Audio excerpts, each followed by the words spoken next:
Bienvenue sur Curiositem, la chaîne qui vous révèle les secrets les plus étonnants sur vos sujets préférés. Aujourd'hui, on vous emmène dans l'univers fascinant du football, ce sport qui passionne des millions de personnes à travers le monde.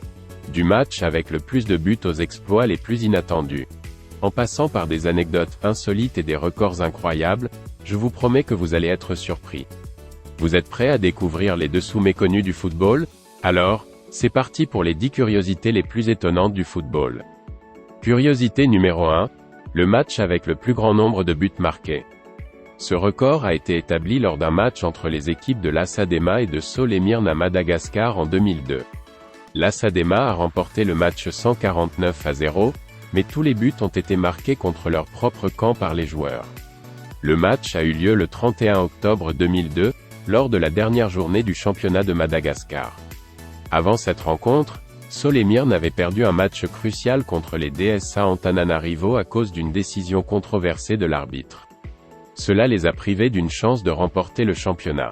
En signe de protestation contre cette décision d'arbitrage, les joueurs de Sol Émirne ont décidé de marquer délibérément des buts contre leur propre camp lors de leur match suivant face à l'Asadema. Dès le coup d'envoi, ils ont commencé à envoyer le ballon dans leur propre filet. Les joueurs de l'Asadema, conscients de la situation, n'ont pas tenté de marquer et se sont contentés de regarder leurs adversaires s'infliger cette défaite record. Le résultat de 149-0 a largement dépassé le précédent record du plus grand nombre de buts marqués lors d'un match de football, qui était de 36-0 en faveur d'Arbroath contre Bon-Accord en Écosse en 1885. Le match entre l'Asadema et Sol Émirne en 2002 restera dans les annales du football comme un événement unique et surprenant. Cette rencontre a démontré que le football peut parfois être le théâtre de situations inattendues et controversées, où des records sont établis de manière peu orthodoxe. Curiosité numéro 2, les ballons carrés. Et si on vous disait que les premiers ballons de football étaient carrés? Oui, vous avez bien entendu. Au Moyen Âge, les premiers ballons étaient fabriqués à partir de vessies de porc gonflées et enveloppées de cuir. À cause de la forme irrégulière de la vessie et des coutures du cuir, ces ballons avaient souvent une forme cubique ou carrée. Ils étaient plutôt difficiles à manier et devaient être régulièrement regonflés, car ils se dégonflaient rapidement. Ce n'est qu'au XIXe siècle, avec l'invention du caoutchouc vulcanisé par Charles Goodyear, que les ballons ronds ont commencé à apparaître, améliorant considérablement la qualité et la régularité du jeu.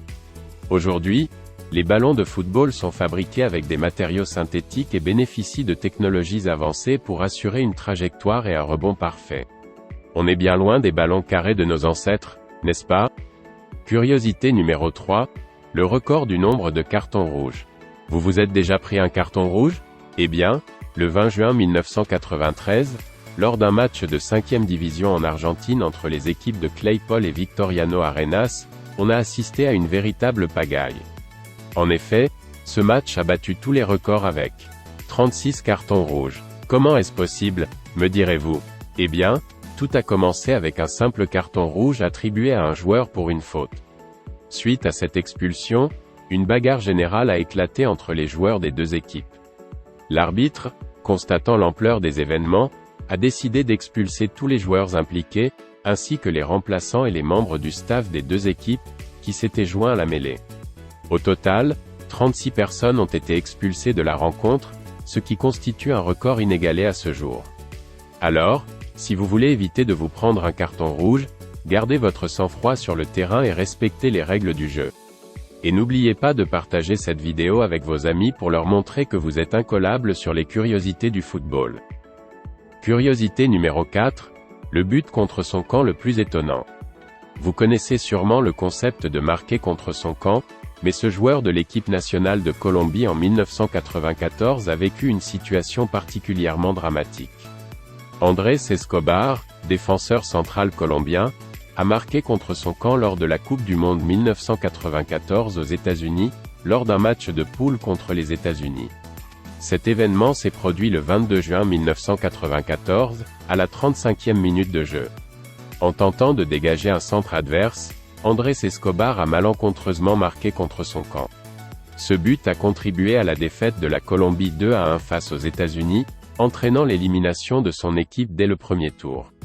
La Colombie était pourtant considérée comme l'un des favoris de la compétition, et cette élimination précoce a été vécue comme un véritable drame national. Tragiquement, Andrés Escobar a été assassiné peu de temps après, le 2 juillet 1994, dans sa ville natale de Medellín, en Colombie. Son meurtre est souvent lié aux conséquences de ce but contre son camp, bien que les circonstances exactes de son assassinat restent sujettes à controverse. Cette histoire tragique est un triste rappel des pressions et des enjeux qui pèsent parfois sur les épaules des sportifs de haut niveau. Curiosité numéro 5, le stade flottant. Imaginez un stade de football sur l'eau. C'est ce qui existe à Singapour, avec le stade flottant, The Float. Inauguré en 2007, ce stade unique en son genre se trouve dans la Marina Bay, un emplacement exceptionnel au cœur de la ville. The Float est composé d'une plateforme flottante de 120 mètres de long et 83 mètres de large, capable de supporter jusqu'à 1070 tonnes. La plateforme est entourée d'eau et sert de terrain de jeu pour divers sports, dont le football. Les spectateurs, quant à eux, prennent place dans une tribune fixe située sur la terre ferme, qui peut accueillir jusqu'à 30 000 personnes. Le stade offre une vue imprenable sur la skyline de Singapour et est fréquemment utilisé pour des événements sportifs, des concerts et des cérémonies. Si vous voulez assister à un match de football sur l'eau, n'hésitez pas à faire un tour à Singapour et à visiter ce stade flottant unique au monde. Vous serez sans aucun doute émerveillé par cette prouesse architecturale et ce cadre spectaculaire. Curiosité numéro 6, la première Coupe du monde de football. Saviez-vous que la première Coupe du monde de football a eu lieu en 1930 ? Organisée par la FIFA, cette compétition internationale a rassemblé 13 équipes pour s'affronter sur les terrains de l'Uruguay, qui avait été choisi comme pays hôte en raison de sa victoire lors des Jeux Olympiques de 1928. Lors de cette première édition, la majorité des équipes participantes venaient d'Amérique du Sud et d'Europe.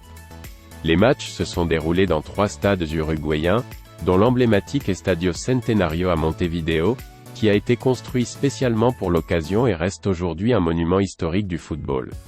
Au terme de la compétition, c'est l'Uruguay qui a remporté le titre de champion du monde en battant l'Argentine en finale sur le score de 4-2. Cette victoire a marqué le début de l'histoire de la Coupe du monde et a lancé une compétition qui est aujourd'hui l'un des événements sportifs les plus populaires et attendus dans le monde entier. Alors, la prochaine fois que vous regarderez la Coupe du monde, pensez à ces pionniers qui ont foulé les terrains uruguayens en 1930 et qui ont donné naissance à cette compétition mythique. Et n'oubliez pas de partager cette curiosité étonnante avec vos amis fans de football. Curiosité numéro 7, un marathon tout en jonglant avec un ballon de football. Jongler avec un ballon de football pendant quelques minutes peut déjà être difficile pour certains, mais imaginez-vous en train de le faire sur 42 km. C'est exactement ce qu'a réalisé John Farnworth, un freestyler de football britannique, en 2011. Il a parcouru la distance totale du marathon de Londres en jonglant avec un ballon de football sans jamais le laisser toucher le sol. Cet exploit a nécessité de l'endurance, de la concentration et un excellent contrôle du ballon. John Farnworth s'est préparé pendant des mois pour relever ce défi. En plus de l'entraînement physique, il a dû s'adapter aux conditions météorologiques et au terrain, tout en restant attentif aux autres coureurs. Finalement, John a réussi à terminer le marathon en 12 h 15 minutes, ce qui est un temps impressionnant compte tenu de la difficulté supplémentaire de jongler avec le ballon. Son exploit a également permis de récolter des fonds pour une association caritative. Alors, qui veut tenter l'expérience lors du prochain marathon ? Vous pensez pouvoir faire mieux ou relever un défi similaire ? Envoyez-nous vos vidéos, et qui sait, peut-être que vous deviendrez le prochain détenteur du record du monde de jonglage. En attendant, n'oubliez pas de partager cette curiosité étonnante avec vos amis passionnés de football et de jonglage. Curiosité numéro 8, le meilleur joueur de football de tous les temps. Le débat sur le meilleur joueur de football de tous les temps fait toujours rage parmi les fans. Certains considèrent que Pelé, le légendaire joueur brésilien, mérite ce titre, tandis que d'autres soutiennent que Diego Maradona, l'icône argentine, est le véritable numéro 1. Mais saviez-vous que Pelé a marqué plus de 1000 buts au cours de sa carrière, un record qui reste difficile à battre à ce jour ? De plus, il a remporté 3 Coupes du Monde avec le Brésil, en 1958, 1962 et 1970, et a été nommé « athlète du siècle », par l'agence de presse Reuters et l'International Olympic Committee en 1999. De son côté, Maradona a été sacré champion du monde en 1986 avec l'Argentine, en inscrivant notamment le célèbre « but du siècle » contre l'Angleterre en quart de finale. Il a également remporté 2 titres de champion d'Italie avec le Napoli, un club avec lequel il a atteint des sommets et dont il est devenu une véritable légende. En 2000, la FIFA a organisé un vote en ligne pour élire le « joueur du siècle », et les résultats ont placé Pelé et Maradona à égalité en première place. Malheureusement, ces 2 icônes du football nous ont quittés. Maradona est décédé le 25 novembre 2020 et Pelé le 29 décembre 2022. Leur héritage, cependant, reste bien vivant et continuera d'inspirer les générations futures de footballeurs. Alors, qui est le meilleur selon vous? Partagez votre opinion en commentaire et rejoignez le débat. Curiosité numéro 9. Le footballeur le plus âgé. On dit souvent que le football est un sport de jeunes, mais détrompez-vous. Le footballeur japonais Kazuyoshi Miura, surnommé King Kazu, a joué jusqu'à l'âge de 53 ans et a même renouvelé son contrat avec le club Yokohama FC en janvier 2021, devenant ainsi le joueur professionnel le plus âgé en activité. Kazuyoshi Miura a débuté sa carrière professionnelle en 1986 au Brésil et a par la suite joué dans de nombreux clubs au Japon, en Europe et en Amérique du Sud. Il a également été sélectionné 89 fois en équipe nationale japonaise, marquant 55 buts et participant à la Coupe d'Asie des Nations de la FIFA en 1992, 1996 et 2000. En février 2017, à l'âge de 50 ans, Miura a battu le record du joueur le plus âgé à marquer un but dans un match professionnel, record précédemment détenu par le légendaire anglais Sir Stanley Matthews. Alors, si vous pensiez que le football était réservé aux jeunes, pensez à Kazuyoshi Miura et à son incroyable longévité dans ce sport exigeant. Prêt à chausser vos crampons et à montrer que l'âge n'a pas d'importance? Partagez cette curiosité inspirante avec vos amis et continuez à vivre votre passion pour le football, quel que soit votre âge. Curiosité numéro 10. Le gardien qui a marqué le plus de buts. Les gardiens de but sont généralement connus pour leurs arrêts spectaculaires et leur capacité à protéger leur cage. Mais saviez-vous qu'il y a un gardien de but qui est également célèbre pour avoir marqué un grand nombre de buts?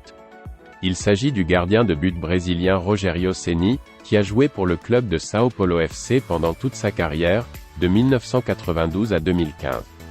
Ce gardien de but exceptionnel a marqué pas moins de 131 buts au cours de sa carrière, ce qui en fait le gardien de but le plus prolifique de l'histoire du football. La majorité de ses buts ont été inscrits sur des coups francs et des pénaltys. Rogério Ceni était en effet un véritable spécialiste des tirs au but, et il n'hésitait pas à quitter sa cage pour aller marquer un but lorsqu'il en avait l'occasion. Ses compétences en attaque étaient telles que parfois, on l'aurait presque pris pour un joueur de champ.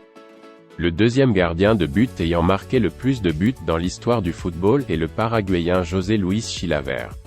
Surnommé El Bulldog, Chilavert a inscrit 67 buts au cours de sa carrière, ce qui le place loin derrière le record détenu par le Brésilien Rogério Ceni.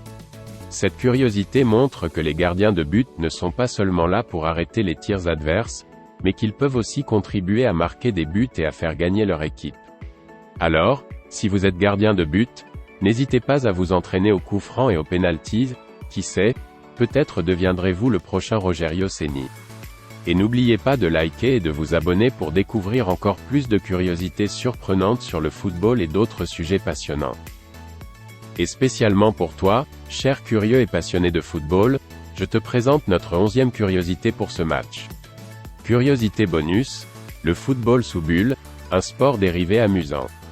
Vous connaissez le football classique, mais avez-vous déjà entendu parler du football sous bulle, aussi appelé bubble football ou bump ball?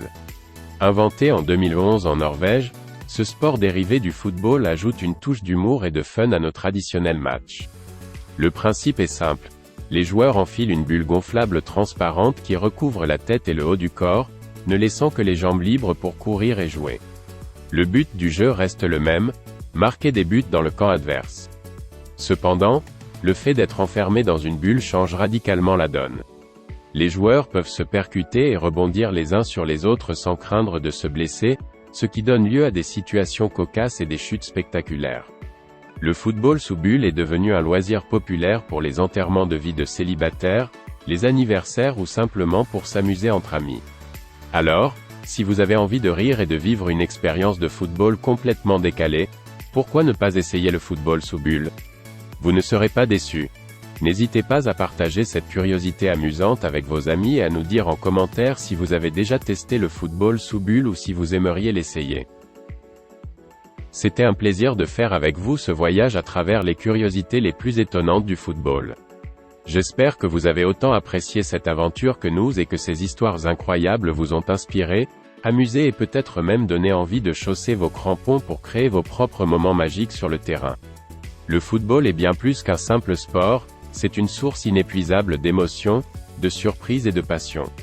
Alors, que vous soyez joueur, supporter ou simplement curieux, n'hésitez pas à partager vos anecdotes, vos exploits et vos rêves footballistiques avec nous en commentaire. Et bien sûr, si vous avez aimé cette vidéo, n'oubliez pas de liker, de partager et de vous abonner à notre chaîne Curiositem pour continuer à explorer ensemble les secrets les plus étonnants de vos sujets préférés. Qui sait, peut-être que votre prochain coup de cœur se cache parmi nos vidéos. Alors restez connectés, et à très bientôt pour de nouvelles découvertes passionnantes, sur Curiositem.